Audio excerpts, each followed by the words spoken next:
Hey everyone, welcome to Transfer Insight Live. I'm Paul Machin. Neil Jones of Goal.com joins me in this sweltering hot studio. We had the door open, things were looking up, and then Tom's come in and decided to trap us in a sweatbox. Yeah, he's not done us any favours at all, to be honest. No, I know he's all about light, but we're all about comfort. Yeah, and, I'd take bad light for. He's all right. He's sat in a small sweaty room, but he's got a fan. Yeah. And he's lost two in us as well. Right, we've got a bunch of things to get through, obviously live. So if you want to send in some questions for Neil for later on in the stream, then please be our guest and do so in the live comments alongside the video. Do drop a like as well, because it always helps the algorithm, and we like algorithms. We're going to start with Jordan Henderson. It's been the focus of the week, really, and I'm kind of glad that people have calmed down a bit on it, and it normally happens when Liverpool play football matches. A lot of this stuff kind of gets pushed away. But you wrote about it. You were one of the people quite vocal around it at the time, at the start of the week. The talk being that contract negotiations haven't gone as smoothly as I think either party would have hoped. Yeah. There then cropped up a notion that PSG, Atletico Madrid might be keeping an eye on things. Subsequently, the Mirror have put out that Arsenal would be the front runners if he were to move, which sounds a stretch, but we'll see. Let's take it back to the sort of the genesis of this. Where's all of this come from? Yeah, well, to be honest, I have to say first and foremost, it's not my story. It was a story that came from Athletic through James and David Ornstein. So that's where the genesis of the story is. Look, you can tell from the story which side it's come from. It's not a Liverpool angle story. It's a Jordan Henderson angle story, and it's I think probably the reaction to it. Again, you're right about playing football matches. Obviously, tends to overtake events like this. But I think the reaction was probably influenced a lot by the unexpected nature of it. I don't think anyone was thinking at any point. There's a lot of players at Liverpool, I think, that you don't even think about them not being there. I think Andy Robertson, Trent, Van Dijk, Alisson. If you start to contemplate the idea that they're not there, it's a sort of a real shock to you. And I think Jordan Henderson's very much in that category. Do you think that's I know that's a comfort on our side, but is that a complacency maybe on the club side? I think, maybe on the club side. I suppose if you ask Jamie Carragher, you've spoken to him many times down the years, as have I. He often says that homegrown players tend to be undervalued. I think Jordan Henderson probably fits that category, even though he's not, technically a homegrown player, been here that long. So I think maybe there is a complacency around those players that, well, the grass is not going to be greener for him elsewhere. He's our captain, and he's been here 10 years, and he's done this. So potentially, but I think probably the issue comes with maybe Henderson's complacency as well, and he might have thought that this won't be any sort of prolonged negotiations. This will just be a sort of in and out. This is what I want. Can I sign here? And it hasn't worked out that way. Potentially, a bit of both angles there. It's a more complex analysis, if you like, because I think there are questions to be answered in terms of the worth of both sides and what the correct course of action is for the player and most clearly for the club. So I do think there's a discussion to be had, and there has been a lot of discussion of it, and I've seen both sides presented pretty rationally, which is not always the case when you get stories like this, but I have seen some pretty rational arguments saying, well, why would you give him a 5-year contract? But why, how can you talk about sort of this sort of legacy? Do we know what the sticking point is? Yeah, well, there's only two things that it possibly can be, and it's the length of the contract and the terms on offer. Mm-hmm. Probably most likely more down to the length of the contract, which Gini Wijnaldum I think was one of the ones that I think he wanted a bit more security and of course a bit more recognition than he was going to get. I'm not sure Henderson and Wijnaldum are in exactly the same position, but I'm sure there'll be similarities there. I think it'll be Liverpool looking at it from a ruthless business sense of 33. Maybe the fact that they've got so many other renewals to do this in this calendar year, pretty much. You could be looking at probably around 7 or 8 first teamers that are either going to want a new contract or Liverpool are going to want to offer a new contract too. So that's obviously difficult, and maybe the complacency from Liverpool's edge is that, well, Jordan will be okay, so we won't push that envelope. Because we were having this discussion is, like, let's say the difference between Mo Salah and Hendo, actually to the 11 and to the importance, Hendo's got a lot more in things going on around to his importance. You mentioned the captain's armband, all the things he does off the pitch, the motivation of the squad, but But if you renew Mo Salah's contract, then you're safeguarding £100 million. Yeah. If you renew Jordan Henderson's contract, it's nowhere. It's not. Yeah. It's nowhere near. And there is an issue. He's a couple of years older than Mo Salah. Mo Salah doesn't miss a game. Gini Wijnaldum doesn't miss a game. So and that didn't force that. But Mo Salah, I think there's a lot more guarantee with Mo Salah. He'll probably play close to every game. He'll probably score this amount of goals, and he will probably be worth this amount. Jordan Henderson's value is obviously massive to Liverpool, but it's hard to see a £50 million move for Jordan Henderson at 31, 32, 33. It's hard to see him playing every minute of a Premier League season in the centre of midfield. It's hard to see him scoring you 15 goals a season from midfield. It doesn't happen. So there are less guarantees with Henderson and what he can offer Liverpool, albeit still substantial. But there are players like Van Dijk, Salah, Alisson, Fabinho, is in that position. Probably the fullbacks will get to that position sooner. Sadio Mane. There's a lot of players that need changes to their contract in the next few months, and I still think there will be a resolution around Jordan Henderson, but it might just be that there needs maybe a story like this speeds it up and just convinces both parties that, hey, we've just had a look over the edge of the cliff there, and actually we don't like what we've seen, so let's get back around this table and have a chat. Do you think there's something in that of like having seen the Gini situation? Yeah. The Jordan Henderson, I got no sense that he wants to go anywhere. No. He loves where he is. He loves his life. He loves his job. He loves all the things around there. Maybe this is just a reminder from Team Henderson to go, give Liverpool a kick. You can't walk on me. You can't walk all over me. You look. It's easy to forget, isn't it? But Jordan Henderson got to the last sort of 13 months of his contract in 2015. He was about to enter the final year, and there was a lot of worry about that. I think I might be wrong. No, Chan was a lot longer. There was a few players that were sort of getting to that stage, and Jordan Henderson, it got to the stage where there was a lot of talk about Manchester City, and that they were looking at it and saying, well, he's only got a year left on his contract. We might be tempted to have a bash here. And he signed it in the end. He signed a longer contract, and then a few years later, he signed the contract, which is obviously he's in now. So maybe there's a case of he's seen that before and thought, I really don't want to get to that stage where it's. I'm thinking about me last year. I'm 33. Maybe I've missed games through injury. Maybe I'm having to sort of tailor me games a little bit, like Steven Gerrard did towards the back end, where I'm not playing every week.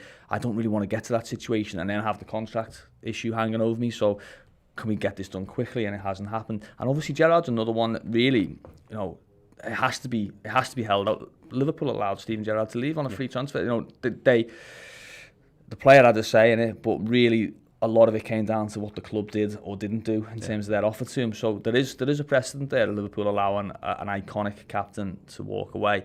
I'm not convinced they'll do that with Jordan yet, certainly.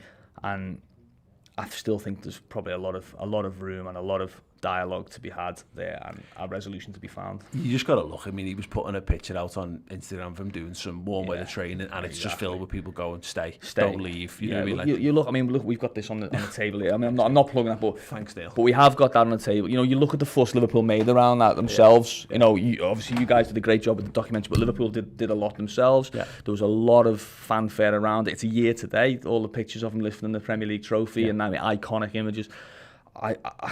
Certainly, I don't see a part of the ways this summer, and I find it hard to believe that Liverpool won't really try and keep Jordan as a major part of the club some way, for the remainder of his, maybe not for the remainder of his playing career, but certainly for the remainder of his life. Yeah. Where do you think the PSG and the Atletico Madrid stuff comes from in this? Well, I think the PSG, they've got a real strong history and a real strong recent history of taking advantage of these kind of situations. I think the Atletico Madrid, it was sort of suggested he's quite close with Luis Suarez and he has that link, and maybe there's, Kieran Trippier went out to Atletico Madrid, didn't he? So maybe there's sort of a bit of a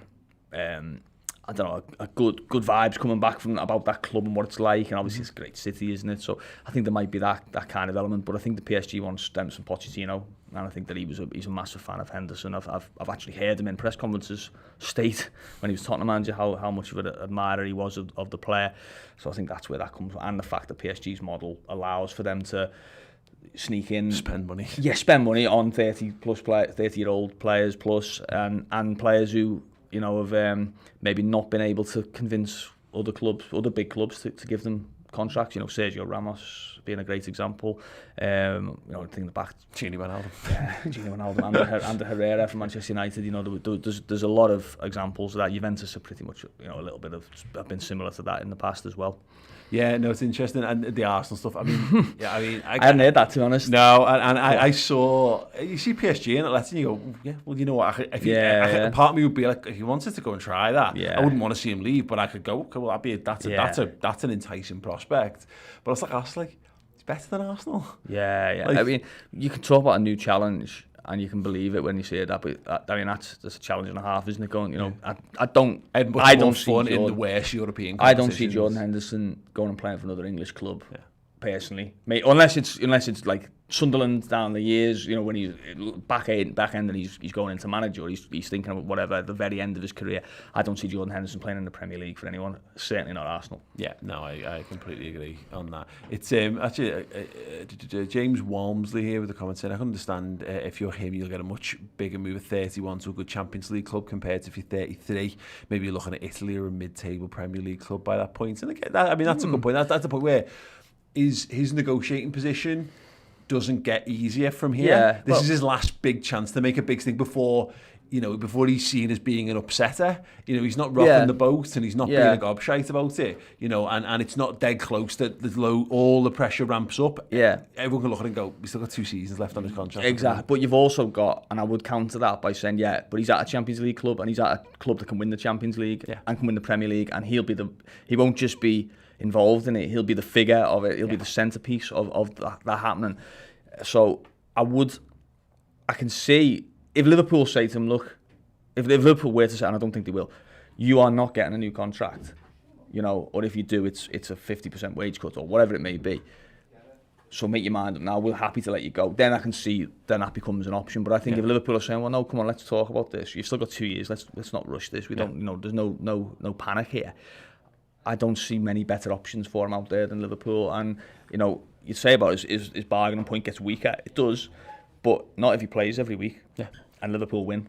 Yes. And Liverpool compete for the Premier League and they compete for the Champions League. His bargaining point becomes even stronger because he's saying, you know what, I'm 32 and I'm still doing it. Yeah. And you look at Milner. Well, you look at some of the other players. I mean, Ramos is a good example. You look at Thiago Silva. You know, players like that. I think Henderson's younger than Lewandowski, still doing it at that age. That doesn't become an issue. That's still they're still vital players or big you know, hitters. Yeah, I suppose that's the point, isn't it? You know, he has missed a lot of football. Interested in doing the book, which I was flashing up there. Thanks so much for that, Neil. A lot of his season stories end early. You know, he's plagued with injuries at times. You know, and you know, this season is a pivotal one in that, because you're right. Milner's a great example, because for people going, well, FSG don't want lads over 30. Well, James Milner's there Still now. there. Of course, James Milner has accepted a diminished role in the squad as he's gone through that period, but also it's his durability. But he's proven his durability in that time. If Jordan proves his durability, then there's no question to be asked. Exactly, and especially if you think that he played centre back last year. So you know he's played one of the 8s, one of the 6s, or as the 6, and he's played centre back. You know, fullback. Yeah, it's not Milner-esque, but that's quite important sometimes when you're looking at a squad. You know, I've got no question, if James Milner was purely a right mid or a left back, I think he probably would have moved on by now. But it's the fact that he's all of them, and he's, you know, that's what makes him so valuable. And the fact, obviously, that, you know, he's had his injuries himself, Milner, you know, sort of shorter injuries rather than anything long term. But he's like you say, he's proven his durability. He played 600 odd games in his career. You know, there's a lot of miles on the clock, but it doesn't show with him. With Jordan, I think that there are legitimate sort of worries over his injuries. I think he had 2 seasons before last season where he played the majority of games. Had a bad one, obviously, February last year, but he had all the problems with his foot early on in Klopp's reign, and there's been issues there. So yeah, there are a lot of things to consider. I keep going back to it. I still think there's a lot of room and a lot of time and a lot of will find a resolution from both sides. Fingers crossed. Yeah, keep your questions coming in. Anyone you want, any particular targets or thoughts you want to have towards Neil, let us know a bit later on in the stream. Saul, we've talked about him for a few weeks on the bounce now. There's been sort of conflicting reports on this. I had a few bits and pieces sent to me sort of through the grapevine that the word was Liverpool had a little tickle at £35-ish million, which had been rejected. We've seen a few legitimate sources then coming out and saying that's categorically not true, etc. It's come up again today. There's another Spanish publication talking about there being a bid rejected. Anything? Yeah, well, I don't think Liverpool have bid. Pretty certainly haven't bid. I think the more telling part is I think he's been offered around. I think I'm not saying Atletico Madrid are offering him around, because I think Simeone's quotes were pretty much that he wants him to stay, but he understands that he's maybe getting a bit cheesed off at being moved around a little bit. Milnery, playing full-back and playing wide right and playing in midfield and that kind of thing. But I think mainly it's probably Saul and his people thinking about we need to get some options. Look, I don't think it's a goer, personally. From what I've spoken to people, I've spoken to one person in particular who's like, there is no chance of him playing, of signing, which is someone I believe as well. And you think you have to, it ties into Henderson really, and it ties into Van Dijk and Salah. His wages would probably make him the highest paid player at Liverpool currently. And then you're trying to renew 8 first-team players, and they're saying, right, this guy here who's sub and plays a few places. He's a good player, very good player, but he's not starting for us yet. He's been brought in, and he's on that. So I'm on that, at least. In fact, I'm going to be on that now because of that. So I don't see Liverpool bringing in a player who's, unless he's a surefire, what Klopp would describe as a slam dunk signing, like an Alisson, a Van Dijk, a Salah, or a Mane, maybe Fabinho, but I don't think Fabinho was even in that category himself. At the time, at the time, he was going to grow into that role, and he has. But I don't see Liverpool bringing in a player who's going to not fit into the wage structure of the club, and I think Saul would be outside that, and I think that's why they wouldn't sanction the deal. As good a player as he is, and I think I've seen him play against Liverpool, and he was fantastic. I've seen him playing, in Champions League games and really dominate them for Atletico Madrid, and think, yeah, he's a great player. And I have spoken to people who are involved in the game who think he's a diamond of a player, or has been in the past certainly. But I don't see Liverpool doing it. And I think probably the amount of stories that are coming out about him probably reflect the fact that the player is starting to look over the garden fence and saying, well, do you know what? I really want to go and be the main man somewhere.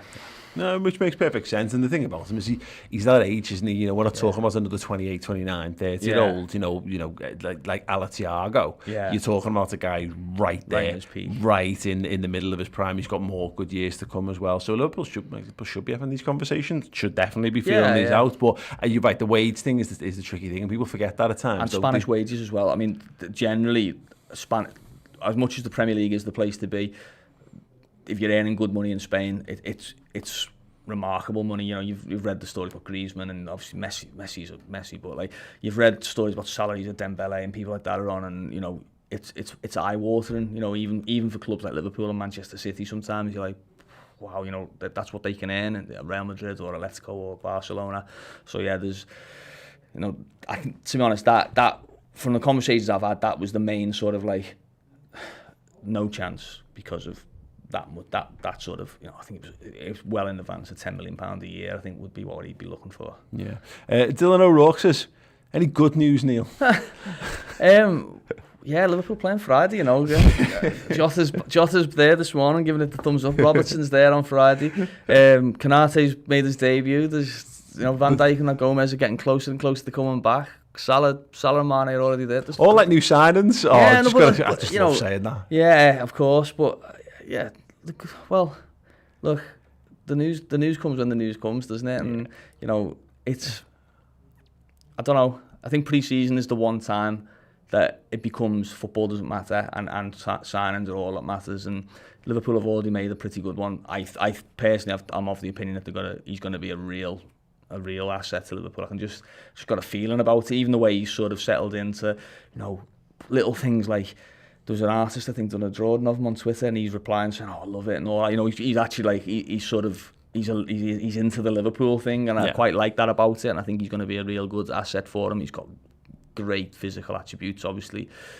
22, loads of potential to grow into a real top player. So I think, you know, you want the good news. Liverpool have already made a very, very good signing this summer. It's just a pity they didn't do. It was just too known, wasn't it? There's nothing I'd be catered if you don't get like the impact. The joy, the Fabinho. Wow, no one saw that coming. Yeah, of course. Jota last season. Right, the one that we've been linked with most recently. This is another athletic drop hand grenade into the Liverpool transfer world. Jarrod Bowen. Yeah, Like, if we were shocked by Diogo Jota coming out of nowhere, getting told that Jarrod Bowen's on a Liverpool shortlist, certainly, let's say, it raised a few eyebrows. Yeah, I suppose it does, doesn't it? Because we're all football snobs. A little bit. It's West Ham. Well, I think West Ham don't have a great. I say Liverpool don't look at West Ham with any envious glances. Wolves probably differently. Southampton, when they were in a bit, you know, it was sort of, they're doing a good job. I like that. West Ham, Moyes is the manager, and West Ham is, you know, they're so London, and the stadium's, you know, whatever. And a lot of people sort of were a little bit like last season. What are they doing in the top 5, 6? You know, and to be honest, he probably didn't stand out when you looked at West Ham. He played a lot, but he probably didn't look. You didn't look at West Ham and go, they're in the top 6 because Jarrod Bowen's on fire. Yeah. You probably looked at it because you said, well, Souček's playing really well, and Antonio is scoring the goals, and but Declan Rice. Like, he's not far off, is he? Very close, in fact. He's a good footballer. I've seen a bit of him. I remember going to watch Hull play Cardiff. So Harry Wilson was on loan at Hull, and Gruitch was on loan at Cardiff. It was towards the back end of, would have been the 17-18 season, I think. Yeah, it was, yeah. 17-18, it was Grand National Day. There you go, knowledge. But he was the best player. He was the best player on the pitch. Cardiff won 2-0. Warnock was in charge, and he scored 2 goals to centre half, big long throws, and scored. But Jarrod Bowen was the one player I'd never really heard of him. I think he was the top scorer for Hull. I was like, well, you know, he's tired. Yeah, and I remember asking Harry Wilson about him. He said, "Oh, he's a good player." He said he'll play Premier League. He said, I think Tottenham were sniffing around him in particular at that point. He said, "Oh yeah, he'll play Premier League. Like, he's a good player." He must have been, what is he now? 24 is he now, Bowen? I think he would have been about 20 then, 21. So you sort of, you know, he's in your conscious. And then he went to West Ham. It was a lot of money. I think he only had 6 or 12 months left on his contract. And he went to West Ham for a lot of money, and he thought, they spent a bit. But I've watched him, and he plays down the right. He's got good attributes of the Premier League. Scores goals. You know, he's got tidy feet, and he's decent on the ball. I wouldn't have listened. You could have given me a fair few cracks at Liverpool being interested in Premier League players. It would have took me a while to get to Jarrod Bowen, I think. Yeah. But I know. The story's not whether I like Jarrod Bowen. The story is Jurgen Klopp likes Jarrod Bowen and his recruitment team. So, and I have to say, cards on the table. When Liverpool signed Sadio Mane, I had a look and thought, you know, I've seen him play a few times. He's a bit hit and miss. When Liverpool signed Andy Robertson, I was convinced that he'd be another one on that left-back list of all those left-backs that Liverpool had tried and failed with. Mm-hmm. So, Gini Wijnaldum, I wouldn't have plucked Gini Wijnaldum out of anywhere. I wouldn't have signed Oxlade-Chamberlain if I had the option, you know.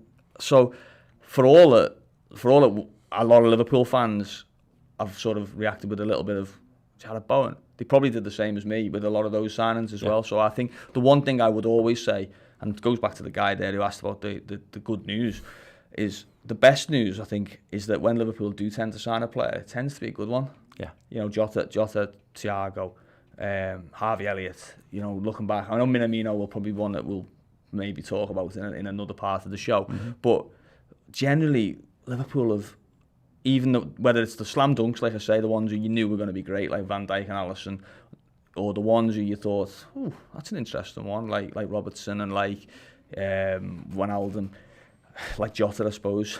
You look and you say, they got it right, and they did the homework. I'm not saying that Bowen will happen. I think the story was pretty much clear that it's a short list, and there'll be a lot of other names on that short list. But I think it's interesting enough that he's one of them, and it tells you a little bit about the the type of player, but also I think the profile of player. And like I say, I've said this on the show the last few weeks, you can draw up a decent line most of the time in the year, a Liverpool transfer rumour, and say, well, does he fit this, and this? And Jarrod Bowen does, in the sense of young, bit versatile, can play a couple of positions, not established as a star, but with room to grow into it, and pace as well, and playing for a club that you feel like you could probably get him out of. Yeah, the interesting point in this as well is obviously Liverpool's homegrown quota for the coming season. I mean, it's all well and good saying we don't want Jarrod Bowen. Well, if Liverpool, at this point, if Liverpool want to sign footballers, they actually have to be homegrown, because you can't, there's no more. Now. Obviously, the hope will be that some will get moved on, certainly. And the talk around this is, if Shaqiri and or Shaqiri and Origi were to move on, then this is something that Liverpool might consider. Which obviously is, you'd have some money to spend, and you can go and move because you've got space in the squad as well. But it's something that Liverpool have to think about. It's not as simple as now, because in terms of negotiating position, if you go out and buy someone and now you're over your quota once again, then all of a sudden you're holding out for the extra $5 million here and there. It's going to be a lot harder to do that. We've seen it with clubs, haven't we? We've seen it with big names, Ozil being one. That they've had to just sit on the. I mean, I know there's a lot more going on with Ozil, but that it came down to the fact that they didn't feel it was worth registering him for the first 6 months of the season. We've seen, obviously, look at the players who Liverpool are looking to move on. Nico Williams and Nat Phillips are both obviously in that category of, they would be one of the homegrown quota probably, but if Liverpool are moving them on, then you're losing them out of that. A lot. It's strange, isn't it? The rules of, obviously, I think they're well known, but they don't come into people's thinking when they're talking about transfers. It's just go and get this player from that league and that player from this league, and there is a lot of that. I think Liverpool are going to move on a fair few. Still, they moved on a few this week. Obviously, earlier on in the week, they've already moved on. I think 4 or 5 already this summer that were planned for, and weren't going to contribute to the team. So I think there's more to come in that regards, and I think who and when and for what money will dictate what type of player or where the player comes in from. Absolutely. We had a super chat from James Gunn. He says, we'll accept Salah plus Virgil van Dijk in a swap for Bowen. Yeah. West Ham fan. Yeah, sure. Absolutely, why not? Mossy here asks, Harry Wilson news? No news, other than what, I mean, I have been reporting it. Fulham are the likeliest team. They're riding for Marco Silva. I know there's been conversations specifically between Liverpool and Marco Silva, who's got a good relationship with a few of people in the Liverpool recruitment team. Mm-hmm. So I think he's an admirer of the player. It's interesting. It was described to me, and I think it's right. And I hadn't really thought of it like this. I did say I'm going to nick that. But Harry Wilson's a little bit like Fulham as the player in the club. It's like, you're probably too good for the Championship, but are you good enough for the Premier League? And can they grow together? Type of thing. Are you just exactly what we need, in the sense of a player who, you need the right environment to really sort of become a Premier League player, and we need someone to help us become a Premier League club. So potentially that, and Liverpool obviously know that Fulham have spent money in the past down the Championship. Cavallero was one that was mentioned to me. I think they spent a fair bit of money getting him in. I'm not convinced Liverpool will get 15 million for Wilson, which is what they want. Mm-hmm. I think you'd be looking closer to 10 personally, but I wouldn't be surprised at all if he ends up at Fulham. But there'll be a lot of other clubs interested. He's a player that, whatever the flaws in his all-round game, and I think they're quite evident, the flaws in his all-round game, in the sense of he's a little bit of a moments player, rather than a someone who's going to be in the game for 90 minutes, but his numbers are they stack up. If you're a Fulham or West Brom, I'm trying to think of Watford in the lower reaches of the Premier League, and Norwich, you look and you say, well, you are pretty much guaranteed that he'll score you close to 10 goals and he'll get you close to 10 assists, maybe more, and that can be the difference for a club like Fulham from being promoted to not, for being in the playoffs to not, or a club like Watford from being relegated to not. So I think there'll definitely be a take. I think it'll be bottom end Premier League, high end Championship. Interesting. Yeah. Paul Smith says, any news on Houssem Aouar? No. No, he's one that he's linked, isn't he? I mean, he's become a bit of a Liverpool staple, hasn't he? I think over the last 3 years. Well, Maddox was convinced a couple of years ago that he was very high. Yeah, I mean, I think I'm surprised, to be honest, he hasn't moved on, because when he came through, so I don't even, he played for the 21s, I think, in the summer, France. So he's still young, obviously. But when he came through, probably around 3 years ago, I can remember him really coming onto the radar. I think it was seen that he was definitely going to be sort of one more year and then off somewhere, and he hasn't. He's still at Lyon, sorry, not Lille. No, I haven't heard that Liverpool have gone in near for him. I think Arsenal were quite strongly linked, maybe Tottenham, I think. I've heard Tottenham linked. I haven't heard anything to do with him coming to Liverpool, and yeah, doesn't mean it's not happening, but no, yeah, just not yet. Yeah. Sheldon Mason with the $4.99 super chat. Thank you so much, Sheldon. I thought you were going to ask me about. I was going to say I've never heard of this player. No, yeah. I've just tested. They're in for him. Yeah. Will we need more of a traditional striker like Tammy Abraham from Chelsea? Do you think Tammy Abraham is a traditional striker? Well, that's an interesting question. Yeah, I wouldn't have him down. I think he's a big lad, obviously, but I don't have him down as that personally. I get the question, and it was asked. Obviously, Teo Awoniyi's left this week, and I think a few people were replying on that, saying that he could have been a different option off the bench. I think they maybe didn't quite understand what type of player he is. He is a big lad, but I think them training pictures sort of coloured people's opinion of him. The fact that he towers over all huge the lads, shoulders, and he obviously he is a very physically imposing figure, but he's not really doesn't really play like that. He's a lot more of a channel runner, and a sort of he's a grafter, certainly, rather than he's not Olivier Giroud or someone like that who's going to be sort of use me as a wall and we get runners off me.